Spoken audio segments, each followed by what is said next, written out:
হাতরাসের দিকে। আমরা জানি গতকাল হাতরাসে যে ভয়াবহ দুর্ঘটনা ঘটে, যে মর্মান্তিক দুর্ঘটনা ঘটে, পদপিষ্ট হয়ে মৃত বেড়ে 122।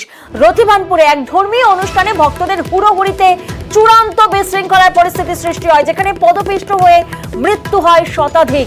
মৃতদের মধ্যে অধিকাংশই মহিলা রয়েছেন এবং মৃত্যু হয়েছে কয়েকজন শিশুরও। ঘটনায় আহত বেশ কয়েকজন, তাদের মধ্যে বেশ কয়েকজনের অবস্থা আশঙ্কাজনক।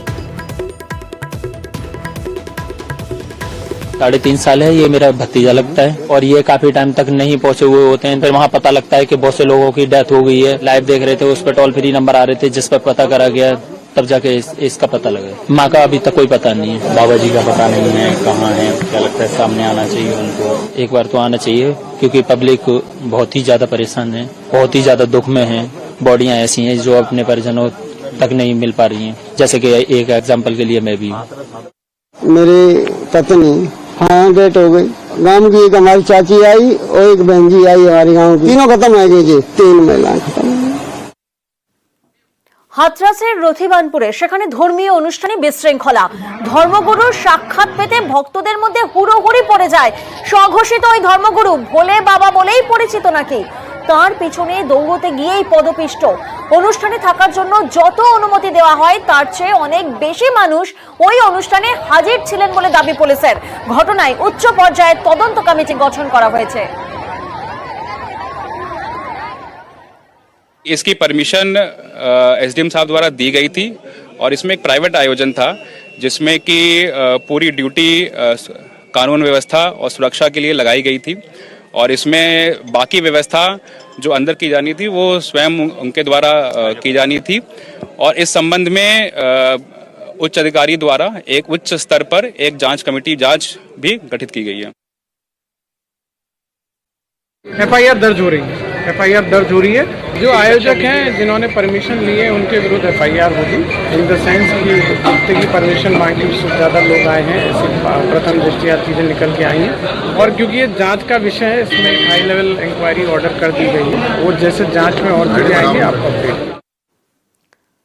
হাতরাসের ঘটনায় কড়া ব্যবস্থার আশ্বাস উত্তরপ্রদেশের মুখ্যমন্ত্রীর।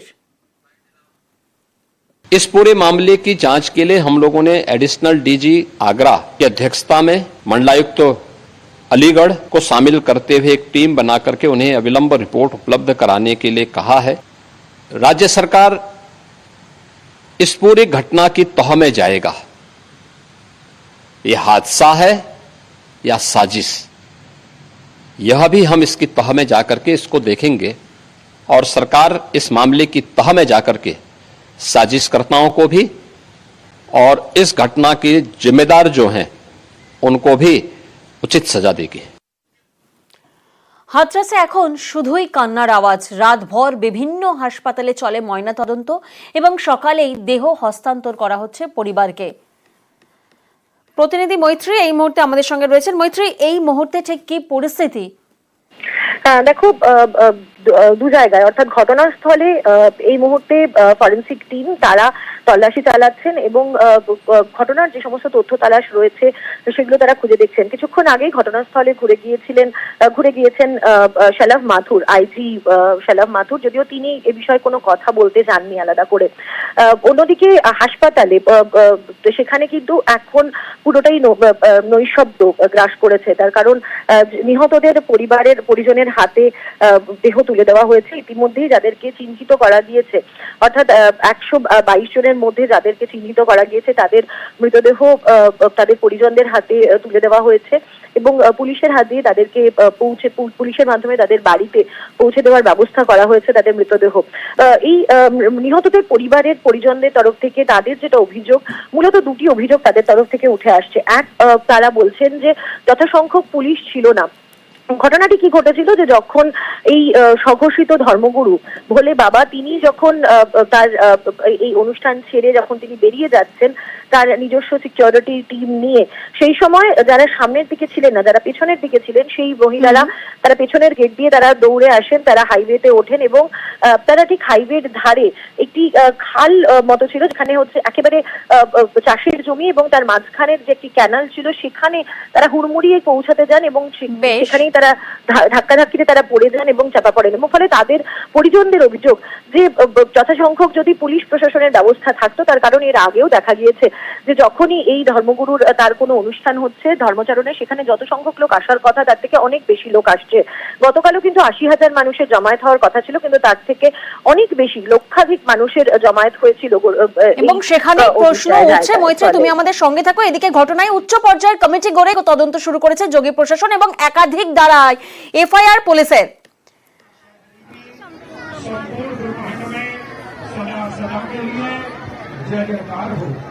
জমায়েতের কথা ছিল 80,000 ভক্তের, কিন্তু জমায়েত হয়েছে প্রায় 2.5 লাখ ভক্তেরও বেশি। এই ধর্মগুরু আদতে কে? তিনি কি জানতেন না কিছুই?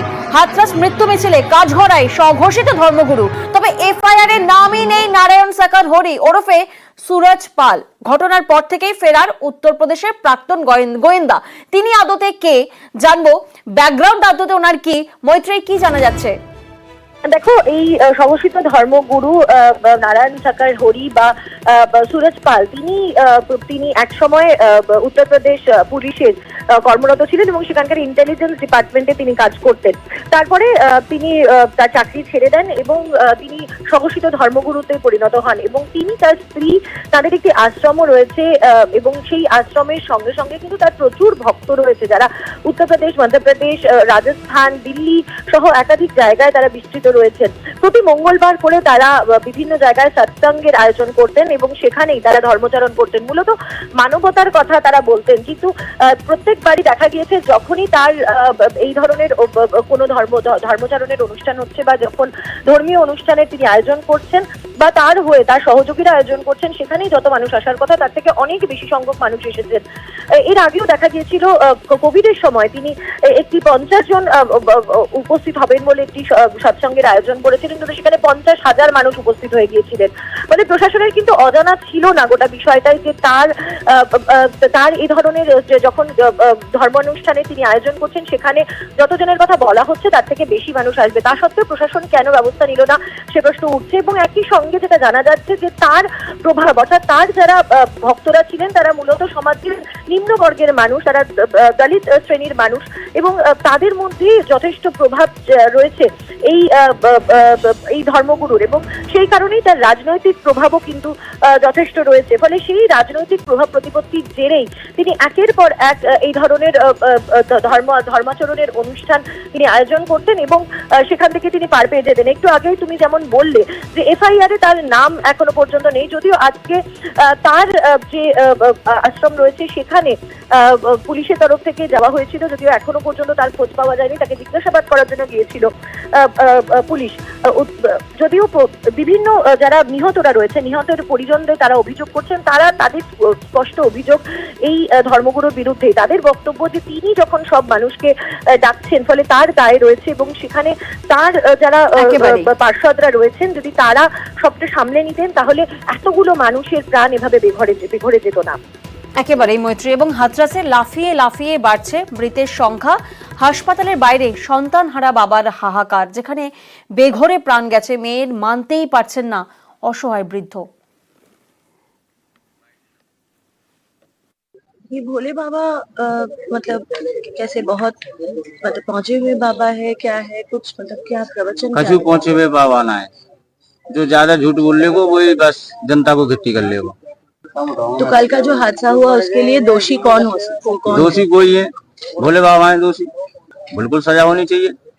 कहाँ तक मिलेंगे, जब गवर्नमेंट ढूंढेगी तो अपना मिल जाएंगे। प्रशासन की तरफ से भी मतलब उनको हाइड किया जाता है, बहुत से प्रशासन की भी ढील है इसमें थोड़ी सी, मतलब उनको अलाउ किया जाता है सत्संग करने के, तो परमिशन देते हैं, अलाउ नहीं करते। प्रशासन के लोग भी उनके भक्त वगैरह है क्या? हो सकता है होंगे।